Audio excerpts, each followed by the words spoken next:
Mayor Vico Soto alam kung sino ang taong nasa likod ng mag-asawang Diskaya? Yan ang pag-uusapan natin patungkol sa kinabibiliban, hinahangaan at pinakamahusay na punong lungsod sa buong bansa ngayong araw po. Pero bago natin talakayin yan mga kaparokya, kung bago lang po kayo sa akin channel at kung gusto niyo po ng ganitong klaseng content, ay makikiusap po ako sa inyo mga kaparokya na pakisubscribe ang aking YouTube channel. Paki-like and share nyo na rin, ang sa gayon ay mas dumami po makapanood ng mga ina-upload po nating video or yung content po natin. Maraming salamat po sa inyong mga parokya at sobrang na-appreciate ko po kayo. By the way mga kaparokya, kung nga po pala si Mervin, the man behind Kaparokya TV. At sa mga hindi po nakakaalam, ang kinokontent po natin ay yung patungkol sa dalawang pananghaliang programa, ang It's Showtime at ang Eat Bulaga. Nagkakontak po tayo doon mga kaparokya ng online viewership at of course ang butihing Mayor Vico Soto. So yun nga po mga kaparokya, according to former Senator Trillanes ay alam daw di umano ng butihing Mayor Vico Soto kung sino po ang tao or kung sino po ang mataas na opisyal na nasa likod po ng mag-asawang Diskaya. Disclaimer lang po mga kaparokya, wala naman pong direktang pahayag or statement po ang butihing mayor about po dito. But as per Trillanes or former Senator Trillanes mga kaparokya, ito po ay walang iba kundi si Senador Bongo. Alam nyo mga kaparokya, believe po talaga tayo sa tapang na meron ang dating senador. Ito yung para sa akin mga kaparokya na masasabi kong tunay na matapang, tunay na palaban against the former President Rodrigo Roa Duterte and his allies. Well, in fact mga kaparokya, 2016 pa lang po mga kaparokya ay nilalabanan na po nito ang dating Pangulong Duterte na kung saan mga kaparokya pilit na ginigiba ng dating Pangulo ang dating senador nga lang ay hindi po sila nagtatagumpay. Ngayon mga kaparokya, kung saan-saan mo po makikita ang dating senador na nagpapa-interview, mapa-mainstream media man po yan or sa mga vlogger, sa mga kilalang vlogger. And he voices out mga kaparokya that the Duterte administration daw po mga kaparokya ang siyang pinaka-worst na administrasyon. At sabi pa nito mga kaparokya, nagsimula daw po ang korupsyon, partikular nga po sa flood control ay nung time nga po ng mga Duterte. Talagang tahasang inihayag nito mga kaparokya na nagsimula po ang korupsyon sa panahon nga po ng dating Pangulong Duterte. Actually mga kaparokya, recently he filed cases against former or Senator Bongo. If I'm not mistaken, ang isinampang kaso po nito against him ay plunder. Plunder po mga kaparokya ay non-bailable. Wala pong piyansa po ang kasong plunder. So yun po ang ikinaso ng dating senador sa current senator na si Senador Bongo. At yun nga po mga kaparokya, ang sinasabi nito sa mga interview na si Senador Bongo nga daw po ang siyang mastermind ng flood control anomalous at siyang protector nga po ng mag-asawang Diskaya. Well, in fact mga kaparokya, inamin din naman po ng babaeng Diskaya na si Sara Diskaya ang na nagsimula po sila sa DPWH noong 2016, which is under the administration of former President Rodrigo Duterte.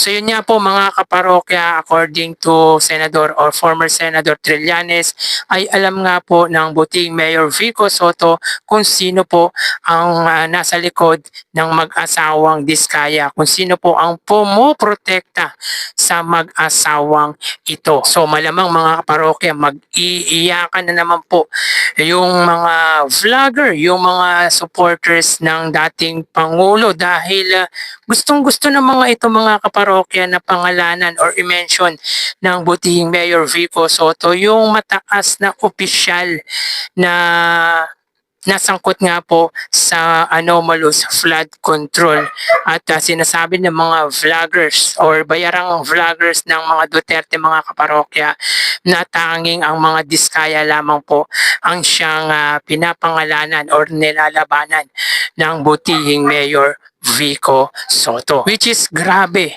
Grabe yung panggigiba nila, yung mga black propaganda nila against Mayor Vico Soto na iisa naman po mga kaparokya ang kanilang script. Tulad nga po ng si Sara Diskaya nga lang po ang kayang labanan ng buting Mayor Vico Soto. Kesyo bata pa nga daw po si Mayor Vico Soto at kung ano-ano pa. Which is sa tingin ko mga kaparokya ay gusto lang din ng mga ito na ipahamak ang butihing Mayor Vico Soto. Mahirap nga naman po talaga kasi mga kaparokya na mag-mention or magbanggit ng pangalan ng wala ka pong ebidensya. Kaya ang tanging pangalan lamang po na kayang banggitin or sabihin ng buting Mayor Vico Soto, walang iba kundi ang mag-asawang Diskaya dahil meron po siyang personal knowledge sa mga ito. Remember mga kaparokya, ang kumpanya po ng mga Diskaya ay under the jurisdiction ng butihing Mayor Vico Soto sa may lungsod po ng Pasig. Lungsod ng Pasig po matatagpuan ang St. Gerard Construction Company ng mag-asawang Diskaya. And of course mga kaparokya, kumala po ng information ang butihing Mayor Vico Soto patungkol na po dito. Kaya siguro mga kaparokya alam nito kung sino ang nasa likod ng mag-asawang Diskaya. Nga lang ay hindi pa po nito pinapangalanan or hindi po nito pinangalanan kung sino po talaga dahil nag-iingat nga po ang butihing Mayor Vico Soto lalo na't kung hindi pa po kompleto ang information na meron siya. Siya mga kaparokya, magbibigay lamang po ng statement ang butihing Mayor Vico Soto kung meron na po siyang sapat na ebidensya. But according to Senator or former Senator Trillanes ay sinabi daw po sa kanya ng buting Mayor Vico Soto sa mga nakalap nito ang nasa likod niya po ng mag-asawang Diskaya ay walang iba kundi ang senador na si Bongo. At pinatunayan din naman po yan mga kaparokya ng dating Justice Secretary ng ngayon Ombudsman na si Jesus Crispin Rimulya na pinoprotektahan nga po ng mag-asawang Diskaya ang senador na si Bongo. But again mga kaparokya, bigyan po natin ng benefit of the doubt po yan. Wala naman pong pahayag ang butihing Mayor Vico Soto patungkol nga po dito. Pero bakit ako naniniwala sa sinabi ng dating senador na si Sonny Trillanes na alam ng buting Mayor Vico Soto yung tao or kung sino yung taong nasa likod ng mag-asawang Diskaya? Well mga kaparokya, dahil nasa jurisdiction niya po ng buting Mayor Vico Soto ang mag-asawang ito. Again, yung kumpanya po nito ay nasa lungsod po ng Pasig at base sa mga information na nakala po nito ay makikita na Senador Bongo ang siyang pumoprotekta sa mga ito.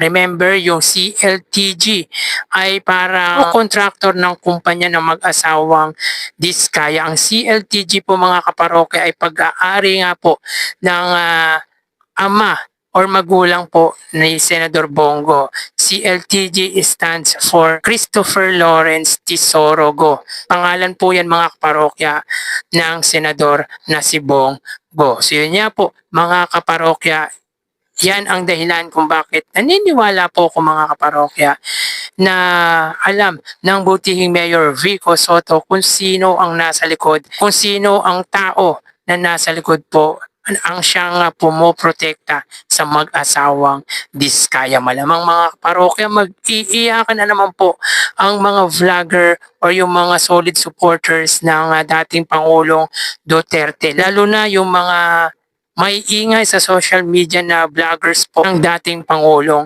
Duterte. Dahil sinasabi ng mga ito mga kaparokya na ang mga Diskaya lamang po ang siyang kayang pangalanan ni Mayor Vico Soto. At parang gusto ng mga ito mga kaparokya na banggitin ng butihing Mayor Vico Soto ay si Romualdez. Nga lang mga kaparokya, hindi po si Romualdez ang lumalabas sa alam na meron ang butihing Mayor Vico Soto, kundi ang sinusuportahan po nilang kanang kamay ng dating Pangulong Duterte na si Bongo. So yun nga po mga kaparokya, anong masasabi nyo patungkol nga po dito? Naniniwala din po ba kayo na si Senador Bongo ang nasa likod ng mag-asawang Diskaya? Paki-comment naman po mga kaparokya ang opinion nyo or yung reaction nyo patungkol nga po dito. So hanggang dito na lang po tayo mga parokya. Mag-iingat po tayo palagi. Thank you and God bless.